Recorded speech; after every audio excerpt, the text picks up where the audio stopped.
Place the gray board centrally so that all players can reach it, while still allowing space for domino building. Set aside the 4 starting tiles and shuffle the 32 building tiles.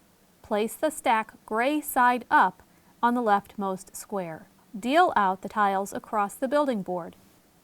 Once we're set up, I'll explain a bit more about the building tiles before we launch into gameplay. To finish, Queendomino takes position near the board and the dragon is placed in his den. Players select a starting tile and matching color king and castle. In a 2-player game, 2 kings are used per player.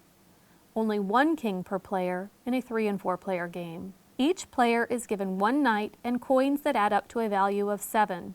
The remaining coins form the bank. We also have a pool of knights and towers for later use in gameplay.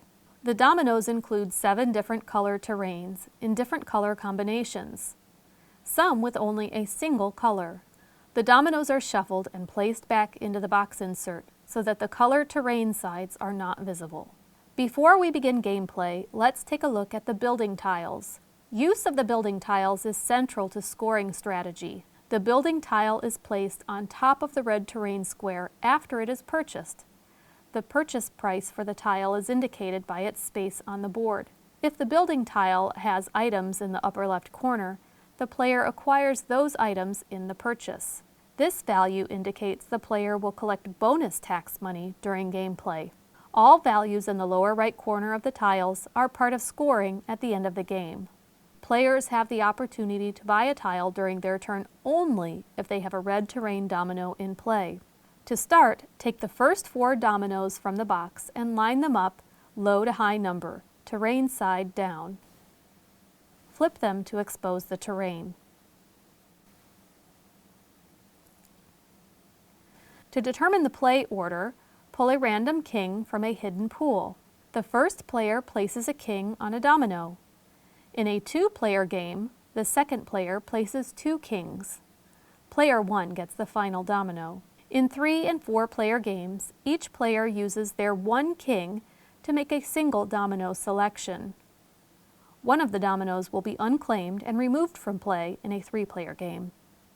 Now, for our 2-player game, take the next 4 dominoes from the box and line them up in the same numeric manner before flipping. Going forward, the playing order for a round is determined by the position of kings. The player whose king is on the top, lowest number domino, goes first. However, the higher number dominoes have more probability for higher scoring. There are 5 possible actions for each turn. The first and last are mandatory. First, add your domino to your kingdom according to the connection rules. Dominoes are connected horizontally and vertically to create a square.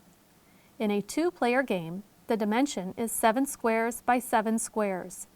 In a 3- or 4-player game, it's 5 by 5. At least 2 connecting squares must have the same terrain color.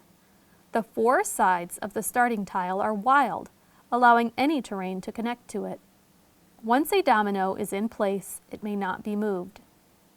If a player's domino does not make terrain or dimension requirements, it is discarded. The next 3 actions are optional. For the second action, you may place a knight to collect tax. Players each have 1 knight from the start of the game, and remember, others can be acquired from building tiles. A knight is placed on the domino you just added to your kingdom. You may place 1 knight per square on that domino. Immediately collect a coin value equal to the number of connecting squares in the territory of that knight. You may place a knight on a territory where other knights have been placed in previous rounds. Remember this building tile? When this tile has been placed, that player collects an additional coin for each knight in their kingdom, each time a new knight is placed in the game. There is also a similar tile for collecting tax for towers when new knights are placed. The third action is construction. You need to have a red square available in order to purchase a building tile. Pay the bank for one of the tiles for sale. collect any items indicated in the upper left. Knights from the bonus may be put into play as soon as your next turn. Towers are placed immediately on the building tile. As soon as you acquire the most towers, you take the queen. When your kingdom hosts the queen, she lowers your construction cost by 1 coin. When another player surpasses or acquires enough towers to tie, that player claims the queen. The next optional move is to bribe the dragon. You may choose to pay the bank 1 coin to discard a building tile from the board. This can be an effective move to block an opponent from acquiring a building card that seems valuable to their gameplay. Bribing the dragon can only be done once per round by one player, starting with the dragon in its cave. The player hosting the queen may not make this move. To close out your turn, you must make a domino selection for the next round by placing your king on that domino. Back to the first line of dominoes, the player with the next king in line takes a turn. First, place the domino.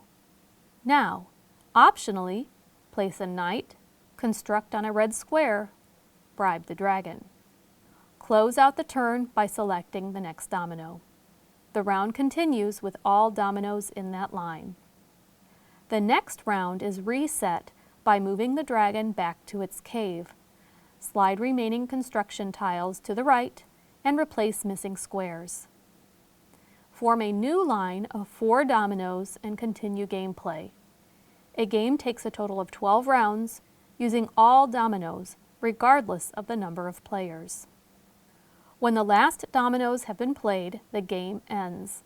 The player hosting the queen places her on the largest territory, where she will count as a crown for scoring. Players calculate their kingdom's final score using the score pad as a guide. Earn 1 point for every 3 unused coins.